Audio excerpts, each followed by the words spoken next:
हरि ओम श्री गुरुभ्यो नमः। हरि ओम।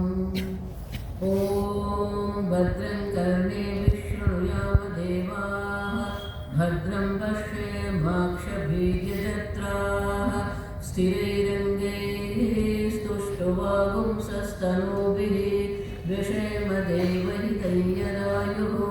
स्वस्ति न इन्द्रो वृद्धश्रवाः, स्वस्ति नः पूषा विश्ववेदाः, स्वस्तार्क्ष्यो अरिष्टनेमिः। यो बृहस्पतिर्दधातु। ॐ शान्ति शान्ति शान्तिः। ॐ सहना भवतु, सहनौ भुनक्तु, सह वीर्यं करवावहै, तेजस्विनावधीतमस्तु मा विद्विषावहै। ॐ शान्ति शान्ति शान्तिः। ईश्वरो गुरुरात्मेति मूर्तिभेदविभागिने व्योमवद्व्याप्तदेहाय दक्षिणामूर्तये नमः। वसुदेवसुतं देवं कंसपुरमर्दनं देवकी परमानन्दं कृष्णं वन्दे जगद्गुरुम्। हम मंत्र का पाठ करेंगे, आप अनुकरण करेंगे।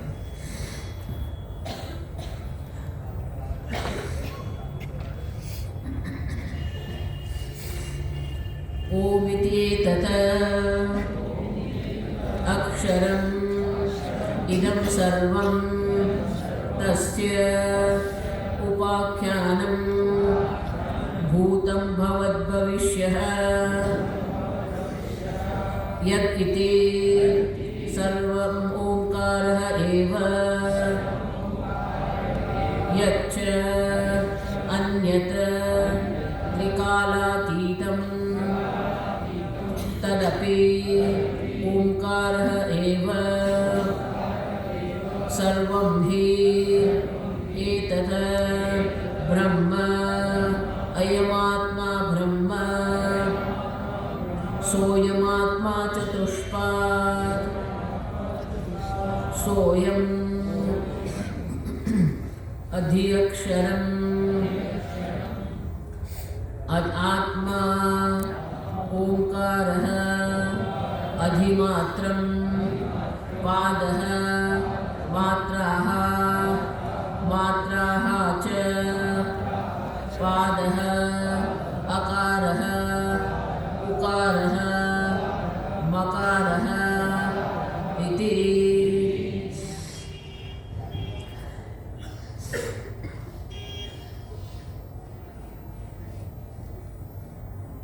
सोऽयमात्मा ब्रह्म, कल हमने देखा सोऽयमात्मा ब्रह्म, सोऽयमात्मा चतुष्पात्।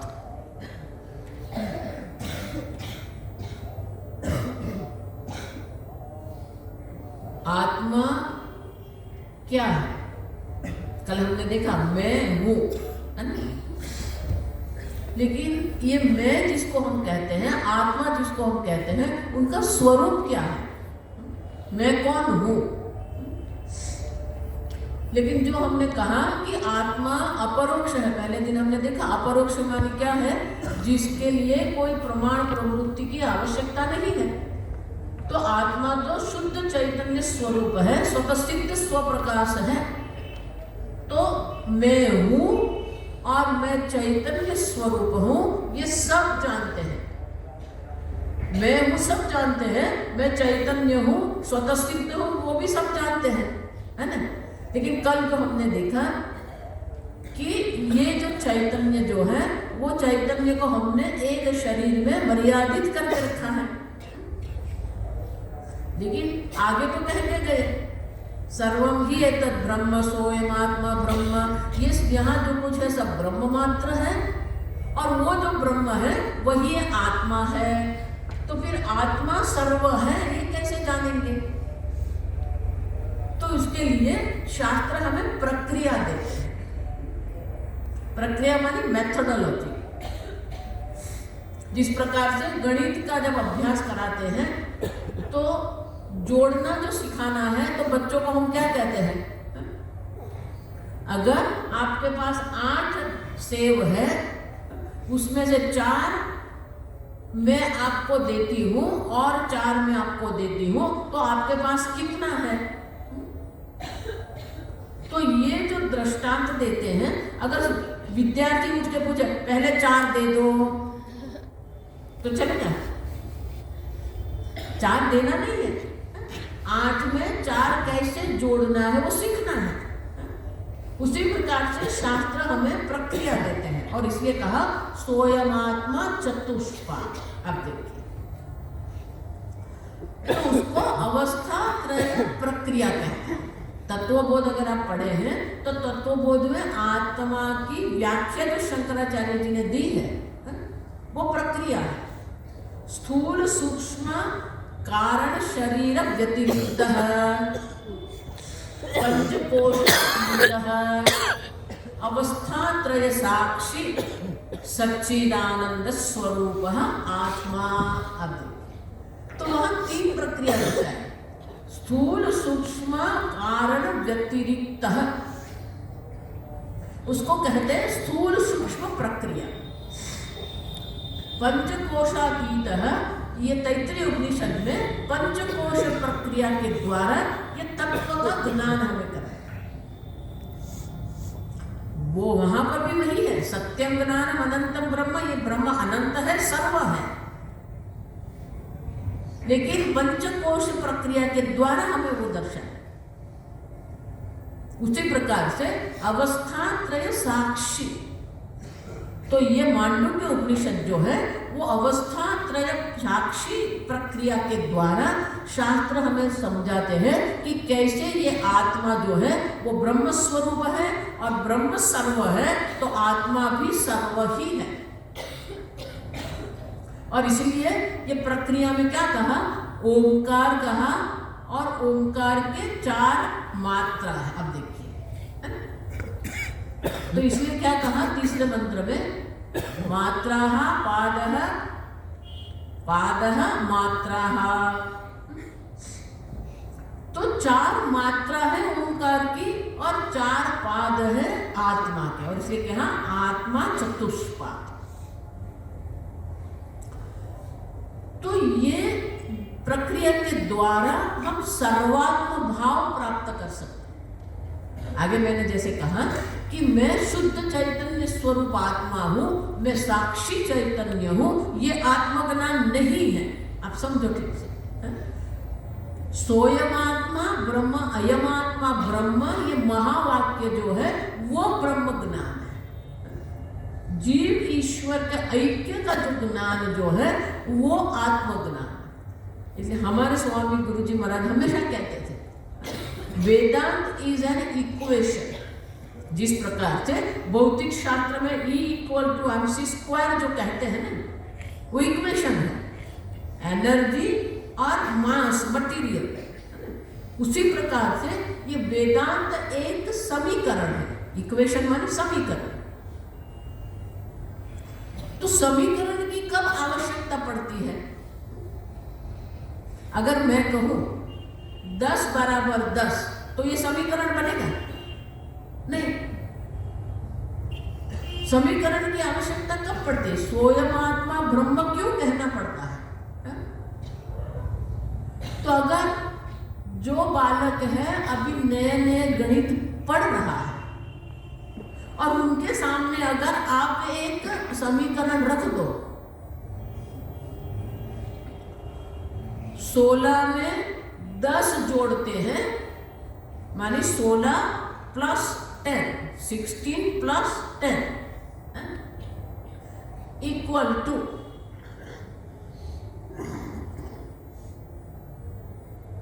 तो वो 3 वस्तु है। आप समझो ठीक से, 16 है, प्लस है, साइन है और 10 है, हो गया। वो समझ में उनको आता है क्योंकि हमने जोड़ना सिखाया है। अब = कहेंगे पर इक्वल टू जब हम कहते हैं तो अगर इक्वल टू में हम कहेंगे 36 माइनस 10, तो वो बात करना है। अब चार जो अंक जो है, चारों अंक जो है 26 प्लस 10 इक्वल टू 36 माइनस 10। अब उनको समझ में नहीं आएगा क्योंकि जो अलग अलग है। तो उसको क्या कहते हैं कि एक में जोड़ना है, दूसरे में बात करना है, और दोनों को इक्वल कह दिया तो कैसे समझ में आएगा? तो उसको कहते हैं, सब ये हमारी वेदांत की भाषा में कहते हैं कि जो दिख रहा है वो विरोधाभास दिख रहा है। क्यों विरोधाभास है? एक में जोड़ना है, दूसरे में काटना है, एक में अंक जो है और यहाँ जो अंक है वो अलग अलग है। एक में 26 को 10 को जोड़ दिया, 36 से 10 को बात कर दिया। तो एपरेंट कॉन्ट्राडिक्शन इसको कहते हैं कि विरोधाभास दिख रहा है। लेकिन एक बार गणित सीख लिया तो वो विरोधाभास रहेगा नहीं और वो इक्वल जो है वो समझ में आ जाएगा। अब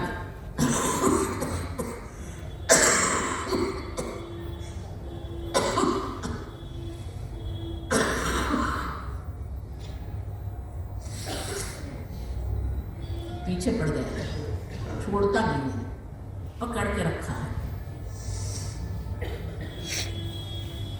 वो निकलने को तैयार नहीं है, प्रेम हो गया ना इसलिए। तब आप देखिए, तो जब हम ये सोचते हैं कि ये कैसे एक होगा, तो जिस प्रकार से बालक को सीधा समझ में नहीं आता है, उसी प्रकार से जब हम कहेंगे अयमात्मा ब्रह्म, तो आत्मा तो क्या है? अब देखिए, आत्मा जो है वो तो मैं एक शरीर में हूं, मैं हूं, लेकिन मेरा अस्तित्व क्या है?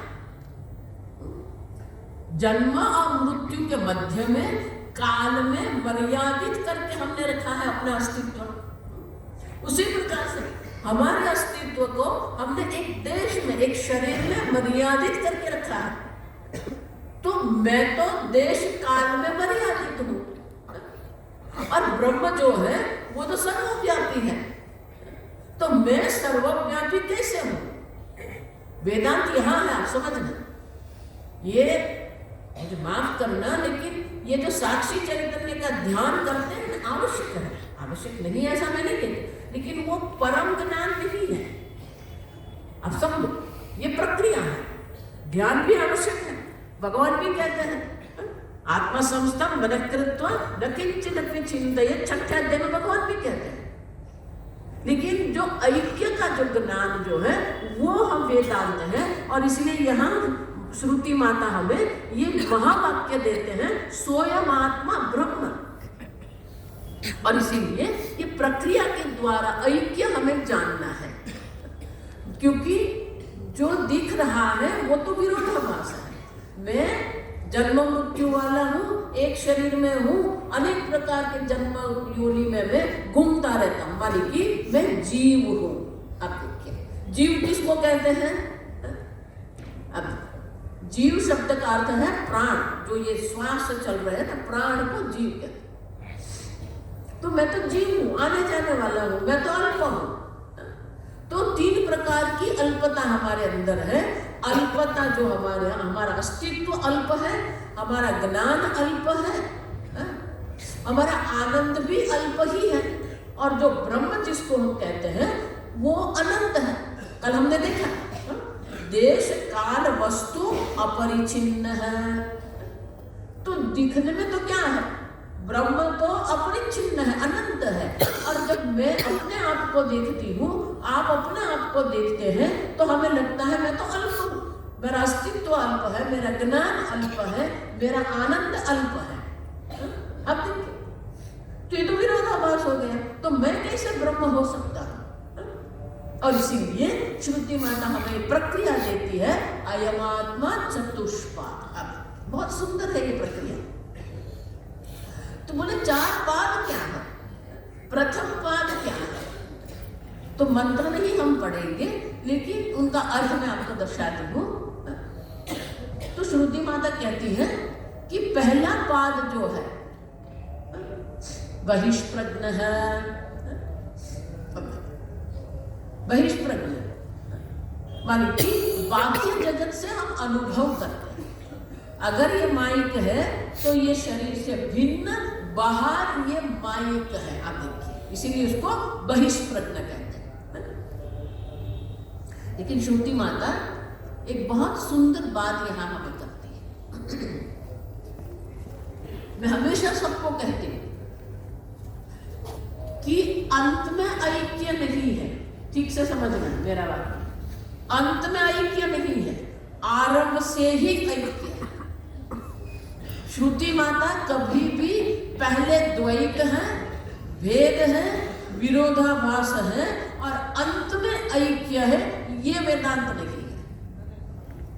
आजकल जो कहते हैं ना आत्मा को परमात्मा में लीन करना है, ये क्या लीन करना है, किसको लीन करना है? अब देख, यहां से ही गड़बड़ होती है, पहले से ही ऐक्य है। क्यों? बहिष्प्रज्ञ है। अब देखिए बहुत सुंदर है? लेकिन ये जो बहिष्प्रज्ञ जो है, जिसको हमने पहले दिन देखा था, जो जागृत अवस्था अभिमानी आत्मा जो है, वो कहते हैं वो संपूर्ण जगत में है। 6 शब्द है, 6 शब्द आपको याद रखना है, पारिभाषिक 6 शब्द है। यहां में जो जागृत अवस्था अभिमानी जो है उसको विश्व कहते हैं, और समष्टि ब्रह्मांड के अभिमानी आत्मा जो है उसे विराट कहते हैं। विराट का जो भगवान ने दर्शन कराया अर्जुन को, वो समष्टि स्थूल शरीर जो है उसको विराट कहते हैं। ये एक व्यक्तिगत स्थूल शरीर अभिमानी जो है वो विश्व है। फिर कहते हैं अंतःप्रज्ञ है। अंतःप्रज्ञ मानी कि जो भी विषय का आप अनुभव कर रहे हैं वो आपके मन में ही है। हमने देखा पहले दिन के स्वप्न में जो आपने सूर्य का चिंतन किया और सूर्य वहां पर है, तो बाहर का कोई सूर्य नहीं है। आप देखिए, आपने गंगा का चिंतन किया और वहां गंगा है, तो वो जो है वो अंतःप्रज्ञ अंदर ही है, मन के अंदर ही ये 3 है। हमने देखा था स्वप्न जगत है, स्वप्न उपाधि है और स्वप्न दृष्टा है। तो वहां कहते हैं कि एक शरीर अभिमानी जो है, सूक्ष्म शरीर अभिमानी है, उसको तेजस कहते हैं, और समष्टि सूक्ष्म शरीर अभिमानी जो है उसको हिरण्यगर्भ कहते हैं। अब तो पहले से ही ऐक्य है, विश्व और विराट, तेजस और हिरण्यगर्भ। उसी प्रकार से कहते हैं कि जो सुषुप्ति अवस्था जो है, सुषुप्ति अवस्था अभिमानी जो आप जो कहते हैं मैं सो गया था, आप देखिए, तो ये जो सोने वाला जो है सुषुप्ति अवस्था अभिमानी जो है उसको प्राज्ञ कहते हैं, और जो समष्टि कारण शरीर अभिमानी जो है उसको ईश्वर कहते हैं। ये पारिभाषिक शब्द है। यहाँ ईश्वर का अर्थ क्या होता है? समष्टि कारण शरीर अभिमानी चैतन्य को ईश्वर कहते हैं। आप देखिए, तो चैतन्य तो एक ही है, लेकिन एक व्यक्तिगत उपाधि से उसको विश्व कहते हैं, समष्टि उपाधि से उसको विराट कहते हैं। एक सूक्ष्म व्यक्तिगत उपाधि से चैतन्य को तेजस कहते हैं, वही चैतन्य समष्टि सूक्ष्म शरीर की दृष्टि से हिरण्यगर्भ, चैतन्य वही है, आप समझना। उसी प्रकार से समष्टि एक कारण शरीर की दृष्टि से प्राज्ञ है और समष्टि कारण शरीर की दृष्टि से ईश्वर है। अब तो बोले कि आत्मा क्या है? अब देखिए, आत्मा विश्व है, आत्मा तेजस है, आत्मा प्राज्ञ है, या तो आत्मा विराट है, आत्मा हिरण्यगर्भ है, या आत्मा ईश्वर है। तो आगे श्रुति माता कहती है न अंतःप्रज्ञ न बहिष्प्रज्ञ। आप देखिए, बहुत सुंदर है। न तो मैं विश्व हूं न मैं विराट, न बहिष्प्रज्ञ है, न अंतःप्रज्ञ है, न तो मैं तेजस हूं, न तो मैं हिरण्य गर्भ हूं। न प्रज्ञ है, न प्रज्ञ। अप्रज्ञ माने कि कारण से। तो बोले कि न तो मैं प्राज्ञ हूं, न तो मैं ईश्वर। तो बोले मैं हूं कौन? शिवम शांतम अद्वैतम, वो आप है। अद्वैत शांत है, आप शांत स्वरूप। हमारे स्वामी जी बहुत सुंदर कहते थे कि अगर आपको शांत स्वरूप को जानना है तो सापेक्षिक रूप से आपका मन भी शांत होना चाहिए। आप आनंद स्वरूप है तो सापेक्षिक रूप से आपका मन भी कैसा होना चाहिए? आनंदित होना चाहिए। हम तो छोटी छोटी बात पर लड़ते रहते हैं, रोते रहते हैं। हमारे गुजरात में कहते हैं, ये फरियाद शब्द है ना हिंदी में भी, तो गुजरात में हम कहते हैं फरियाद मत करो, फरी फरी याद करो। फरी मानी पुनः। स्थूल शरीर में जो होना है वो होता रहता है, ये जगत में जो होना है ना वो होता रहता है। उसके बारे में अगर हम चिंतन करेंगे ना तो आत्मचिंतन कब करेंगे हम?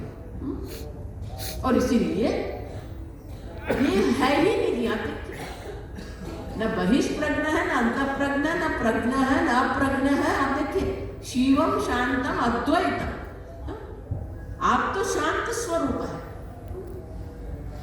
आप आनंद स्वरूप है, एक अद्वितीय है, दूसरा है ही नहीं। आप देखिए, इसलिए कठोपनिषद में क्या कहते हैं? मृत्यु से मृत्यु आपनोति ये नाना एव पश्यति। नाना मानी अनेकता, अनेकता का जो दर्शन करता है उसे मृत्यु से मृत्यु की प्राप्ति हो। देखो वहां मृत्यु कहा, क्यों? जन्म कहेंगे तो सोचेंगे अच्छा अच्छा ठीक है, नया नया जन्म मिलेंगे, नया नया अनुभव मिलेगा। और इसलिए यमराज क्या कह रहे हैं? मृत्यु से मृत्यु। अब देखिए हमारी समस्या क्या है? ये तीन बात है। हमें मृत्यु पसंद नहीं है, हमें अज्ञान पसंद नहीं है, हमें दुख पसंद नहीं है। अब देखो एक तर्क देती हूं मैं आपको, जितना तर्क मैं देती हूँ ना वो छोटे छोटे होते हैं, लेकिन याद रखना ये तर्क हमेशा याद। कभी भी किसी भी अज्ञात वस्तु की इच्छा आपको हो सकती है। अगर मैं कहूं आपको दाबेली चाहिए, आपको एनचिलाडा चाहिए, तो आप क्या कहेंगे? आपको एनचिलाडा पसंद है, आपको दाबेली पसंद है, तो आप क्या कहेंगे? है? क्यों? जानते ही नहीं। और इसीलिए संस्कृत में हम कहेंगे, अब ठीक से देखो, ज्ञान पूर्विका इच्छा, ज्ञान पूर्विका इच्छा, ये तर्क याद रखो। कभी भी अज्ञात वस्तु की इच्छा नहीं हो सकती, ठीक है ना? हो सकती है? नहीं। आपको मृत्यु पसंद है या अमरता पसंद है? अमर। आपको दुख पसंद है या आपको आनंद पसंद है? आपको ज्ञान पसंद है, अज्ञान? ज्ञान माने कि आपको अमरता, ज्ञान और आनंद की इच्छा है ना? अब किस प्रकार के आनंद की इच्छा है? मैं 6 प्रश्न पूछूंगी आपको। आप यहाँ आनंदित है, एकात्म धाम में आपको आनंद मिलेगा, दिल्ली में आपको आनंद नहीं मिलेगा, चलेगा? सर्वत्र, क्या कहेंगे? सर्वत्र। आज आप आनंदित हैं, कल आप आनंदित नहीं है, चलेगा? सर्वदा, क्या कहेंगे संस्कृत में? सर्वदा। एक वस्तु से आपको आनंद मिलता है, दूसरी वस्तु से आनंद नहीं मिलेगा, चलेगा? सर्व वस्तु, सर्व, सर्व, सर्वत्र, सर्वदा। मैं नहीं बोल रही, जवाब आप दे रहे हैं, आप उत्तर आप दे रहे हैं, याद रखना। हाँ, बहुत प्रयत्न के बाद, आयास के बाद आपको सुखी होना है या बिना आयास? बिना, अनायास। क्या कहते हैं? अनायास। आपको आनंद मिलेगा, लेकिन आपको परतंत्रता के साथ आनंद मिल रहा है, तो आपको परतंत्र आनंद चाहिए या स्वतंत्र आनंद चाहिए? स्वतंत्र। आपको ज्ञान सहित आनंद चाहिए, बिना ज्ञान आनंद चाहिए? ज्ञान। 6 बात हो गई। सर्व, सर्वत्र, सर्वदा, ज्ञान सहित, आयास रहित, स्वतंत्र। हो गए? ये मेरी इच्छा है या आपकी इच्छा है? यह सर्व मनुष्य की इच्छा है? यह हिंदुओं की इच्छा है, मुसलमान की इच्छा है? प्रत्येक मनुष्य की ये इच्छा है कि नहीं? है। अब ये 6 को मिला देते हैं तो उसको एक शब्द में कहेंगे पूर्णानंद है। क्या कहेंगे? पूर्णानंद। अब ये पूर्णानंद की इच्छा मेरी है या आपकी है? हाँ? सबकी इच्छा हुई ना पूर्णानंद की। और मैंने सूत्र क्या दिया? ज्ञान पूर्विका इच्छा। अगर आपको पूर्णानंद का ज्ञान नहीं है तो आपको पूर्णानंद की इच्छा हो सकती नहीं है, लेकिन आपको इच्छा है कि नहीं है? तो ज्ञान होना चाहिए कि नहीं होना चाहिए? तो दुखी क्यों हो? अज्ञानी क्यों हो? कुछ समझ में आया? चाय पी के आना पड़ता है। पहले दिन मैंने उनको सूत्र दिया, जादे सर्वभूतेषु स्फूर्ति रूपेण संस्थिता। सबको पूर्णानंद की इच्छा है और इच्छा ज्ञान के बिना नहीं संभव। देखो, यही सबसे बड़ा विरोधाभास है। आपको पूर्णानंद की इच्छा है तो उसका ज्ञान, उनका अनुभव आपको होना ही है, क्योंकि बिना अनुभव के, बिना दाबेली खाए आप दाबेली की इच्छा नहीं कर सकते हैं। दाबेली हमारे कच्छ की एक वानगी है। एंचिलाडा वो मैक्सिकन है।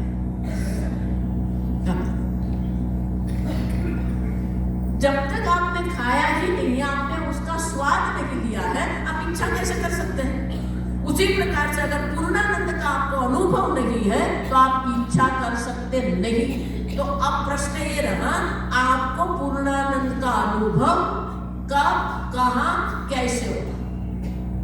अभी समझ में आया चाय क्यों पीनी है? सोचो।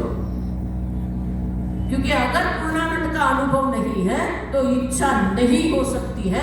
मानिए कि आपके जीवन में पूर्णानंद का अनुभव है, समझ में आया? पहले से ही पूर्णानंद है, बाद में पूर्णानंद नहीं है। कोई उत्तर दे सकता है? हाँ?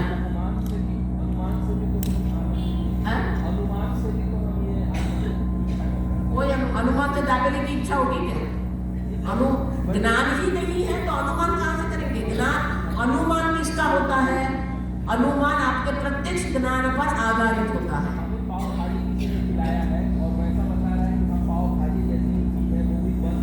पाव भाजी की जैसा इतना तो ज्ञान है ना, लेकिन पूर्णानंद का ज्ञान कहां पर है? तभी तो इच्छा होगी ना। कुछ तो ज्ञान है ना। ज्ञान पूर्वी का इच्छा, ये तर्क कोई नहीं हटा सकता, समझो।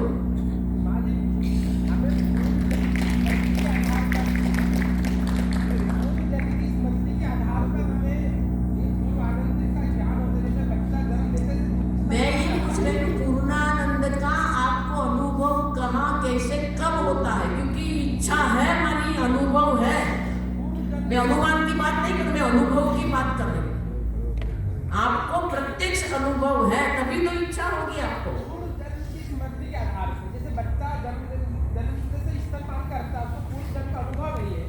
अगर पूर्व जन्म में पूर्णानंद का अनुभव हो गया तो जन्म ही नहीं होगा, मुक्त हो जाएगा वो।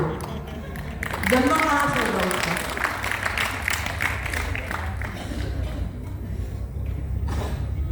अच्छा, इस जगत में किसी को भी आप पूछिए, आपको सोना अच्छा लगता है कि नहीं अच्छा लगता है? सो जाने का हम सोना मानिए, सोना भी मान जाएंगे, सुवर्ण नहीं, सुषुप्ति अवस्था। अब बम्बई जाए ना कभी तो लोकल ट्रेन में ट्रैवलिंग करें सुबह में 6 बजे, बम्बई में आपको धन मिलता है कि सोने का बहुत गड़बड़ रहती है। क्यों? क्योंकि दौड़ दौड़ के जाना पड़ता है। लोकल ट्रेन पकड़, 6 बजे की लोकल ट्रेन पकड़ लिया, 6 बजे की लोकल ट्रेन पकड़ लिया, उसको 5 बजे उठना पड़ता है। अब 1 घंटा लोकल ट्रेन में खड़ा है, वो खड़ा खड़ा भी क्या करेगा? क्यों? जो नींद बाकी रह गई थी रात की, वो वहां लोकल ट्रेन में वो नींद पूरी हो जाती है। खड़े खड़े भी वो सो जाएगा। आप देखिए, आपके सुषुप्ति का अनुभव आप देखिए। सोने के लिए तो बहुत कुछ तैयारी करते हैं, ऐसी चद्दर चाहिए, ऐसा पीलो चाहिए, पंखा इतना ही चाहिए, बारी खुली चाहिए, बंद चाहिए, सब चलता है। क्योंकि सोने के बाद प्रयागराज है या दिल्ली है, सोने के बाद काल है, देश है, वस्तु है? आयास कितना करना पड़ता है सोने के लिए?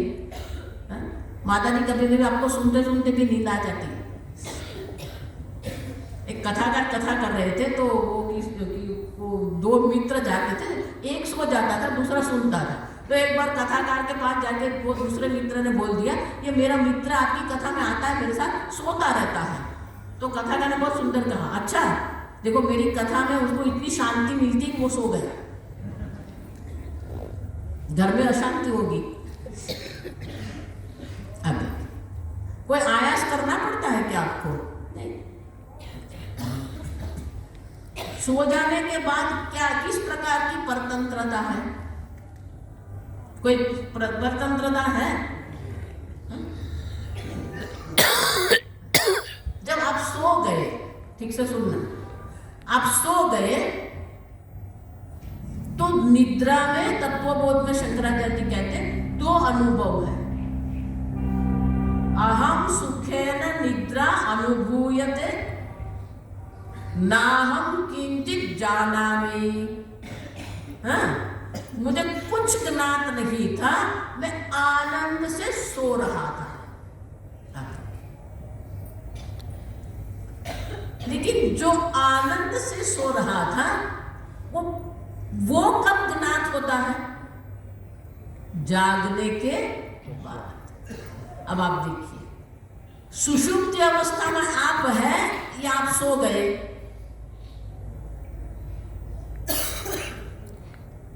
सुषुप्ति अवस्था में आप हैं या आप सो गए?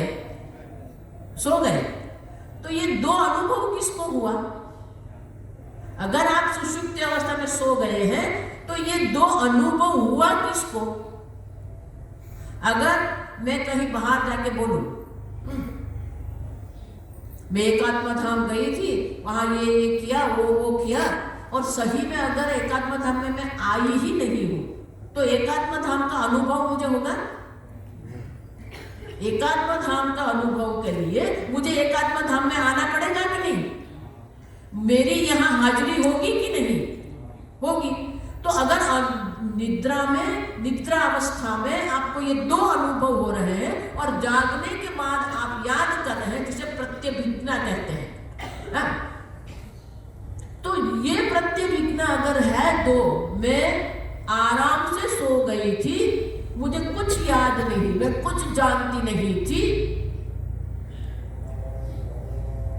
तो मैं जागती थी कि मैं सोती थी? कुछ समझ में आ रहा है? आप कभी सोते ही नहीं है। अब वो शुद्ध चैतन्य आत्मा है जो कभी सोता ही नहीं है। माता जी मुझे नींद नहीं आती। नींद आती है, मन को आती है, आपको नहीं आती। आप तो वो सुषुप्ति अवस्था में जो मन है उनके भी साक्षी है।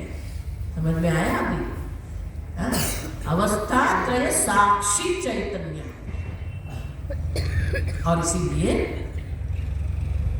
निद्रा में जो आपका अनुभव है वहां न देश है, न काल है, न वस्तु है, न आयास है, न परतंत्रता, एक ही नहीं है, वो ज्ञान नहीं है, क्योंकि मन सो गया है। ज्ञान हमेशा मन में होता है, बुद्धि में होता है। इसीलिए ये जितने लोग कहते हैं ना मन से परे जाना है, बियॉन्ड, कल बताया था ना, कुछ नहीं, ये सब गड़बड़ है, समझो। मनसा एव इदम आप्तव्य, शास्त्र कहते हैं मन से ही ये ब्रह्म ज्ञान होता है। मनसा एव इदम आप्तव्य, जो भी ज्ञान है ये व्यवहारिक ज्ञान है या पारमार्थिक ज्ञान है, ज्ञान हमेशा बुद्धि में होता है। भगवान भी इसलिए गीता में कहते हैं ये जो अनंत सुख का जो अनुभव है, सुखम आत्यंतिकम यत्तत, जो अनंत सुख का जो अनुभव है, अनंत सुख की जो अनुभूति है, अतीन्द्रिय बुद्धि ग्राह्य, आपकी बुद्धि में ही ज्ञान होना है। लेकिन सुषुप्ति अवस्था में आपकी बुद्धि सो गई थी और इसलिए जागने के बाद आप याद करते हैं। और इसीलिए हम सब मनुष्य जो है, जो पूर्णानंद का अनुभव हम सुषुप्ति में करते हैं, वही पूर्णानंद ये जगत में हम ढूंढते रहते हैं। और इसलिए हमारे स्वामी जी बहुत सुंदर कहते हैं कि ये अज्ञानी लोग जो है ना, everybody is a beggar, every ignorant person is a beggar. क्यों? हे माता मुझे सुख दे दे, हे बालूशाही मुझे सुख दे दे, हे पति मुझे सुख दे दे। हम क्या कर रहे हैं? हम सब सुख के भिखारी हैं, भिक्षु हैं। क्यों? क्योंकि वो पूर्णानंद हमने निद्रा अवस्था में अनुभव किया था, उसी को हम ये जगत में ढूंढ रहे हैं। इसलिए कबीर जी बहुत सुंदर कहते, लहर ढूंढे लहर को, कपड़ा ढूंढे सूत, जीव ढूंढे ब्रह्म को, तीनों ऊत के ऊत। ऊत के ऊत माने मूर्ख का भी सरदार। अब किसको ढूंढ रहे हैं? अपने आप को ढूंढ रहे हैं। इसलिए स्वामी जी कहते थे knower and known, seeker and sought, एक ही है। आप जो ढूंढ रहे हैं वो अपने आप को ढूंढ रहे हैं। और इसीलिए यहाँ ये श्रुति माता हमें दर्शाती है कि आप वो आत्मा है जो सर्वव्यापी, एक अद्वितीय शुद्ध चैतन्य स्वरूप है, पूर्ण आनंद स्वरूप आप है। आपको पूर्ण आनंद प्राप्त करना नहीं है, आप स्वयं में पूर्ण आनंद है, लेकिन अज्ञान के कारण आप अपने आप को जानते नहीं है। और इसलिए ज्ञान की आवश्यकता है। और जब ज्ञान की बात आती है, 5 मिनट और, ज्ञान की जब बात आती है तो गड़बड़ में कभी मत पड़ना। ज्ञान प्रमाण के बिना नहीं होता है। किसी भी प्रकार का ज्ञान जो है वो प्रमाण प्रवृत्ति से ही होता है। और ये ब्रह्म ज्ञान अगर हमें प्राप्त करना है, आप पूर्णानंद स्वरूप है, ये ज्ञान अगर आपको प्राप्त करना है तो आपको भी ये प्रक्रिया अपनानी पड़ेगी। और इसीलिए याज्ञवल्क्य मुनि कहते हैं आत्मावारे श्रोतव्य द्रष्टव्य मंतव्य, द्रष्टव्य श्रोतव्य मंतव्य निदिध्यासित, ये प्रक्रिया है। श्रवण मनन निदिध्यासन, ये प्रक्रिया के द्वारा ही ब्रह्म ज्ञान होता है, अन्य कोई उपाय नहीं है। और इसीलिए शास्त्र श्रवण शंकराचार्य कहते हैं पौन पुण्येन श्रवणं करे, पुनः पुनः शास्त्र का आप श्रवण करते रहो। आपको समझ में आया कि नहीं आया, आप श्रवण करते रहो, क्योंकि शब्द की अपनी शक्ति है। ये शब्द की शक्ति क्या है? विवेकानंद जी अमेरिका में थे तो वो भगवान का नाम लेते रहते थे। तो बोले कि आप क्या बोलते रहते हो? ये तो एक नाम है, नाम में क्या शक्ति है? तो बोला कि आप बोलते रहो, आपको समझ में आएगा। बोला नहीं नहीं। तो 3 युवान थे, वो 3 युवान बोल रहे थे, ये क्या बोलते रहते, कोई बोलने की आवश्यकता नहीं, ये शब्द शक्ति कुछ है नहीं। तो ये कहने बोला ठीक है, जैसी आपकी मर्जी। अब वो 3 आगे गए। जैसे आगे गए, विवेकानंद जोर से बोला रास्कल। तीनों घूम के देखने लगे और तीनों को गुस्सा आ गया। What? We Who are you to tell? See, if rascal word can create anger in you, what Ram Shabda can do? Just imagine.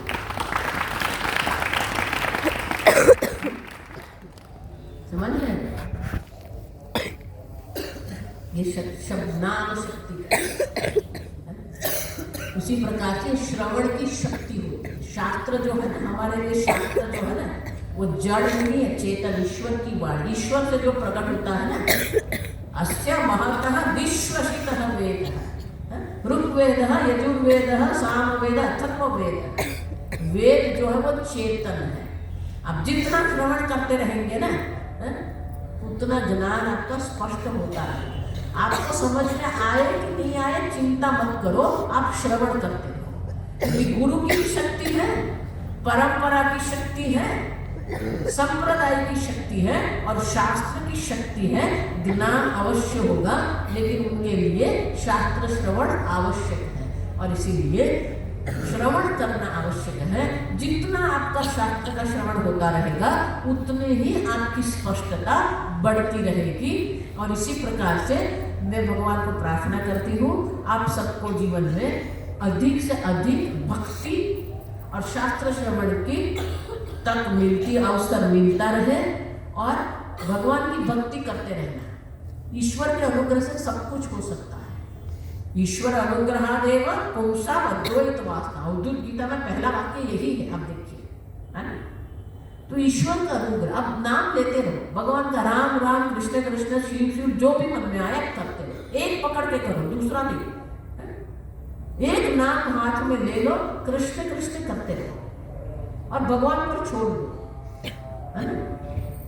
तो भगवान आपको सब देंगे, क्योंकि ईश्वर का काम देना ही है। लेना काम, लेने का काम ईश्वर का नहीं है। ईश्वर का काम देना है, वो देते रहते हैं, वो दोने में उनको आनंद आता है। और इसीलिए भगवान का नाम लेते रहना और शास्त्र श्रवण करते रहना। ओम तत्सत। मुझे ये अवसर मिला यहाँ पर, इसलिए धन्यवाद। ओम।